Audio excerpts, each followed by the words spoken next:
Minha história tem uma ligação muito forte com Joelma, mas não se resume apenas a acontecimentos que se encontram em livros ou documentos históricos. O que eu vivi lá, na minha opinião, foi algo que alcançou um nível além daquilo que conseguimos explicar ou entender completamente. Meu contato com o prédio começou em 2014, quando fui contratado por uma empresa de tecnologia que tinha acabado de se instalar no local. Devo confessar que, embora eu já conhecesse a história dele e as tragédias associadas, nunca levei muito a sério as narrativas sobrenaturais. Sempre me considerei cético e uma pessoa bastante racional e prática. No entanto, tudo isso mudou depois do que experimentei no 13º andar. No começo, tudo parecia perfeitamente comum. O edifício tinha passado por uma reforma e modernização. Recepcionistas atenciosas, elevadores ágeis e corredores bem iluminados. Mesmo assim, não demorou para eu perceber que existia algo esquisito no ambiente. Era difícil colocar em palavras, mas o ar parecia mais pesado, como se houvesse uma sensação constante de ser observado. O primeiro episódio estranho ocorreu numa sexta-feira à noite. Eu e minha equipe estávamos ficando até mais tarde para concluir um projeto. Por volta das 22 horas, restávamos apenas eu e um colega chamado Eduardo no escritório. O silêncio era total, quebrado somente pelo barulho do ar-condicionado. De repente, um som baixo chamou minha atenção. Um sussurro vindo do corredor. Primeiro pensei que fosse coisa da minha cabeça, mas Eduardo também escutou. "Você ouviu isso?" perguntei. "Sim, parece alguém falando", ele respondeu. Fomos até o corredor verificar, mas não encontramos ninguém. O som, porém, persistia. Agora mais próximo, como se viesse de uma das salas vazias. Resolvemos abrir a porta de onde parecia vir o ruído, mas no instante em que o fizemos, tudo silenciou. Nos entreolhamos, desconfortáveis, e voltamos para nossa sala sem trocar mais nenhuma palavra. Na semana seguinte, comecei a ouvir comentários de colegas que evitavam usar um dos elevadores, especialmente o do lado esquerdo. Diziam que ele parava com frequência no 13º andar sem ninguém ter chamado, e que em certas ocasiões era possível ouvir sons estranhos lá dentro. Uma tarde, fui o último a deixar o escritório e, sem perceber, entrei justamente nesse elevador. Assim que as portas se fecharam, um calafrio intenso percorreu meu corpo. Olhei para o painel e vi que, embora eu tivesse apertado o botão do térreo, o elevador estava subindo. Quando as portas se abriram no 13º andar, fiquei paralisado. O andar estava deserto, mas o ar parecia denso, carregado de uma energia difícil de descrever. Então escutei um grito abafado vindo do fundo do corredor. Em pânico, apertei várias vezes o botão para fechar as portas, mas elas não obedeciam. Somente depois que o grito parou, é que o elevador começou a descer. Saí do prédio tremendo, prometendo nunca mais entrar naquele elevador. Algumas semanas depois, a empresa chamou um padre para abençoar o prédio. Um dos diretores era muito religioso e insistiu na ideia depois de ouvir os relatos dos funcionários. O padre chegou numa tarde de sol e logo ao entrar, seu rosto mudou. Parecia inquieto, olhando em volta como se percebesse algo invisível para os demais. Ao chegar ao 13º andar, pediu para ficar sozinho por alguns minutos antes de começar a bênção. Fiquei observando de longe e vi quando ele encostou as mãos na parede e começou a rezar. De repente, ele recuou, visivelmente abalado.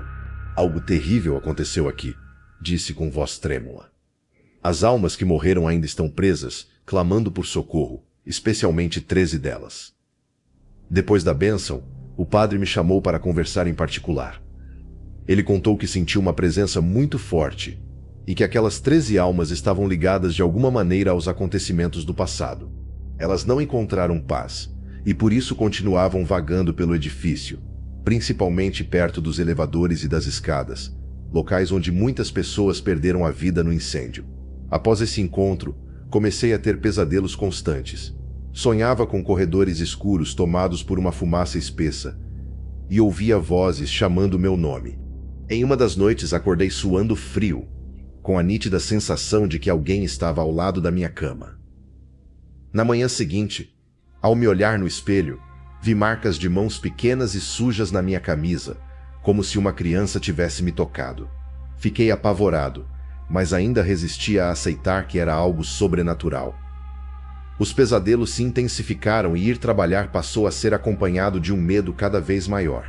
Decidi que não podia mais ignorar aquilo e comecei a procurar respostas. Conversei com funcionários mais antigos do prédio. Um segurança, seu Ernesto, foi particularmente aberto. As 13 almas não descansam, rapaz. Elas aparecem para quem elas escolhem. Pode ser porque querem algo de você ou porque precisam ser lembradas. O que for, não ignore. Escute. Perguntei o que ele queria dizer com aparecem para quem elas escolhem, mas ele apenas balançou a cabeça e me alertou para nunca ficar sozinho no 13º andar depois das 19 horas. Naturalmente, a curiosidade falou mais alto. Poucos dias depois, resolvi investigar sozinho. Numa sexta-feira à noite, esperei o prédio ficar quase vazio. A única iluminação vinha das luzes de emergência, e os corredores estavam mergulhados num silêncio sufocante. Com a lanterna do celular na mão, subi ao 13º andar e comecei a andar devagar. Inicialmente tudo parecia normal, apesar da sensação insuportável de ser observado. De repente, a temperatura caiu drasticamente. O ar ficou tão frio que eu podia ver meu próprio hálito, como se estivesse no meio do inverno. Depois ouvi passos lentos e pesados ecoando no corredor deserto. A lanterna começou a piscar e, por um segundo, jurei ter visto uma sombra se deslocando de uma sala para outra. Minha respiração acelerou e um instinto me gritava para fugir. Mas algo me prendeu ali. Foi quando escutei as vozes. Nos ajude, sussurrou uma voz feminina, seguida por outra mais rouca. Eles não nos deixam ir. O som parecia vir de todos os lados ao mesmo tempo. Em seguida, as portas das salas começaram a bater uma após a outra, como se algo invisível estivesse passando por elas. Meu coração quase parou quando olhei para o fim do corredor e vi o que parecia ser um grupo de pessoas paradas, envoltas numa neblina densa. Não eram totalmente sólidas, mas também não eram simples sombras. Cada figura transmitia dor e desespero. Seus rostos eram indistintos, porém eu sentia a força de seus olhares, como se implorassem. Então uma das figuras avançou. Uma mulher vestindo um vestido simples e queimado, com o tecido ainda soltando fumaça. Não foi nossa culpa, disse ela, com a voz partida e cheia de angústia. Antes que eu pudesse reagir, uma onda de calor me envolveu e a cena mudou. Por um instante, eu não estava mais no corredor vazio do Joelma. Estava num espaço tomado por chamas e fumaça. Pessoas corriam em pânico enquanto o fogo devorava tudo. Senti minha pele queimando, meus pulmões sufocando com a fumaça. E a única coisa que existia era a dor. Quando a visão terminou, eu estava de joelhos no corredor, sozinho. O silêncio voltou, mas a sensação de presença permaneceu. Com dificuldade, levantei-me e desci correndo pelas escadas, jurando nunca mais retornar. Depois daquela noite, pedi demissão e me mudei para outra cidade. Os pesadelos continuaram por algum tempo, mas aos poucos foram diminuindo. Sempre que recordo aquela experiência, penso nas 13 almas e no sofrimento que carregam. Não sei se o que vivi foi real ou apenas produto da minha mente influenciada por sugestão, mas algo em mim mudou para sempre. Até hoje evito passar perto do edifício Joelma, mas rezo com frequência por aquelas almas, na esperança de que um dia encontrem paz. Talvez contar esta história possa, de alguma forma, ajudá-las a serem lembradas e, quem sabe, libertadas de seu sofrimento eterno. Se há uma lição que tirei de tudo isso, é que certos lugares carregam energias que ultrapassam nossa compreensão. O Joelma é um desses lugares, e suas histórias, e suas almas, seguem vivas, aguardando que alguém as ouça.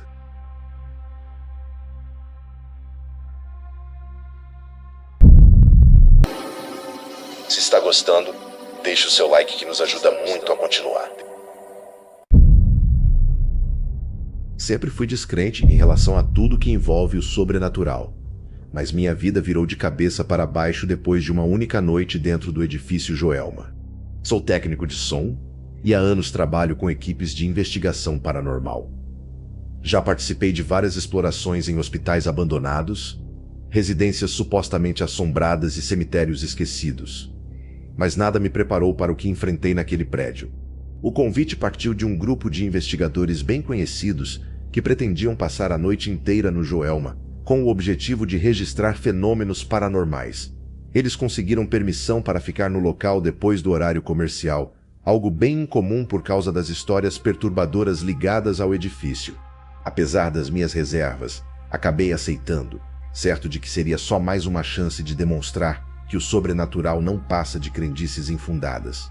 Mal sabia eu que essa escolha mudaria minha existência para sempre. Chegamos ao Joelma no fim da tarde. Mesmo reformado, o prédio ainda transmite um peso difícil de explicar. A cada passo em direção à entrada, sentia como se algo aumentasse a pressão sobre meus ombros, quase como se o lugar me desafiasse a prosseguir. Enquanto os investigadores instalavam os equipamentos, eu me concentrei em posicionar microfones e gravadores. O plano era direto: passar a noite no prédio, com foco especial nos andares superiores, onde o incêndio causou mais destruição, e no subsolo, famoso por lendas e boatos. Quando o sol se pôs, o edifício pareceu ganhar outra dimensão.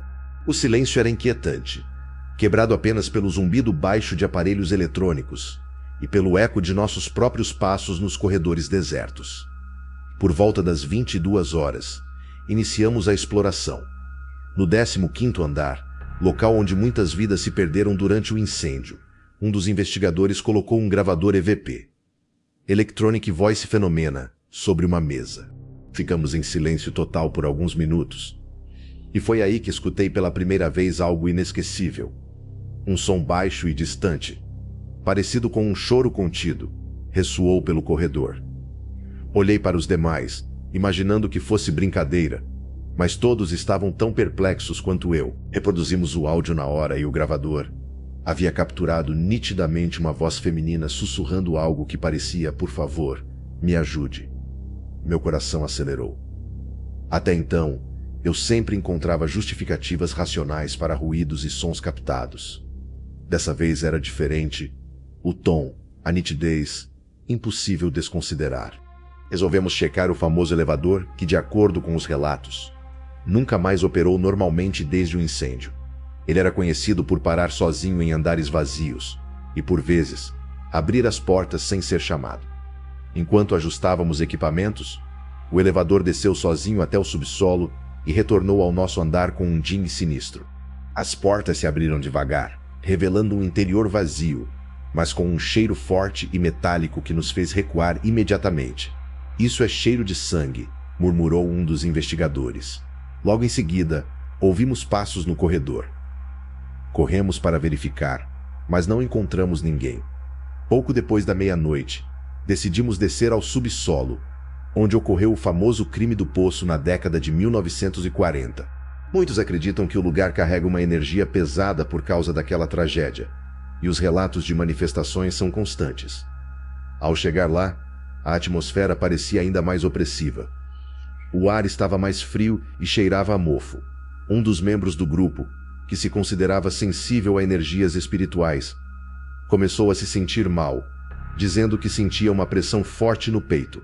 Posicionamos os equipamentos e nos sentamos em círculo próximo ao ponto onde o poço foi selado.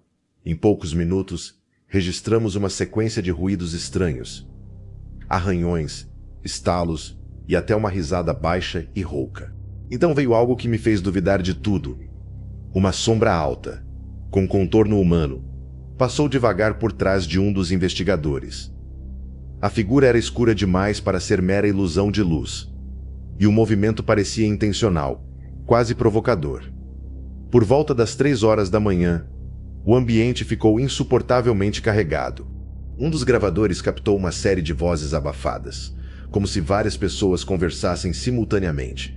As câmeras começaram a apresentar falhas, mostrando imagens distorcidas. Foi nesse momento que sentimos toques leves e gelados em nossos braços e pescoços, como se mãos invisíveis nos circulassem. O investigador mais novo entrou em pânico e gritou que precisava sair dali imediatamente. Decidimos interromper a exploração na hora, mas enquanto subíamos as escadas, escutei claramente meu nome sendo chamado em um sussurro. Olhei para trás, mas não havia ninguém. No dia seguinte, revisamos todo o material gravado durante a noite. Além das vozes e sons sem explicação, Uma das câmeras no subsolo registrou uma imagem assustadora. Uma figura feminina com roupas antigas e expressão de desespero absoluto, olhando diretamente para a lente. Desde aquela noite no Joelma, não consigo dormir sem reviver os sons, as vozes e aquela sombra. O edifício não é apenas um lugar assombrado, é uma conexão entre o passado e algo que ainda permanece, à espera, observando. Se me perguntarem se eu voltaria ao Joelma, minha resposta é direta: jamais.